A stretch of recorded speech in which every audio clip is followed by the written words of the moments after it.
Amazon has said they're going to hire over 70,000 workers for the holidays. Boy, those are a lot of jobs, but does this mean good things for the stock? Well, joining me now is T3's Chief Strategic Officer, Scott Rether. So, Scott, it's so hard to think about buying a retail stock just coming out of recession, government shutdown. I mean, it seems like the last place anybody would want to be. Well, first of all, it's good to see a company hiring. So good job, Amazon. 70,000. Second of all, retail's been a strong sector. There are a lot of actual regular retail stocks looking to make highs right now. You have Raw Stars, Limited, some other ones. But people tend to be afraid of Amazon because it has a high valuation, it has a high PE. So people are like, oh, I can't touch a stock like that.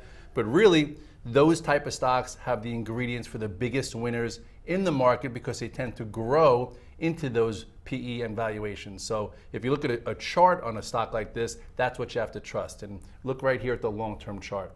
That's Amazon. That's over the last decade. I'm not talking about in 2001-2 when it was 30 bucks. If you look at that first dotted line, that was back in 2009. That was a perfect breakout at about 110. And look where we are at 315. So wow. You could have made 200 points as a stock picker. Not as a trader, not as a high frequency guy. As a stock picker, you pick a strong stock, big name, holding the 21-day over multiple months, and you have a big winner there. Okay, but when you see a chart like that, you know, it makes you kind of nervous because you see that huge rise. I mean, as you mentioned, granted this is over a decade, but from 30 to 300, it's a little scary to get in now. Can you put fresh money there now?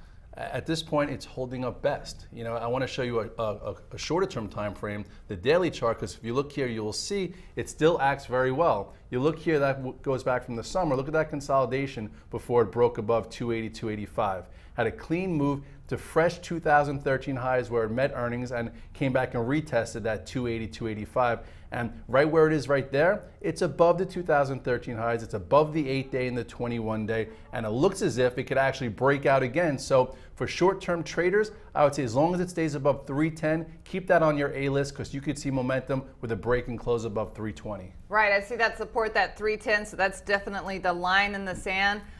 You know, it's, again, great news that they are hiring these people. It is seasonal jobs, but you know, it does look good for the company, and that could be good for the stock. And good for hopefully the economy, showing that some companies are hiring. Amidst all the bad news out there, the government shutdown, this, that, some good news, it's good to see. And as far as how the stock is acting, as long as it stays above the 8 and 21 day, which is one of my rules, that is indicative of a strong stock. You stick with the trend. And it is hard buying a stock in the 300s after a big move, but as long as the trend is intact, you could stay with it. When the trend breaks, that's when you start to figure out if the fundamental story has more meaning versus a technical story. All right, well, there you have it. Amazon looks like it's good for, not only for long-term investors, but also traders. That's Scott Rether from T3, and I'm Deborah Borchardt with The Street.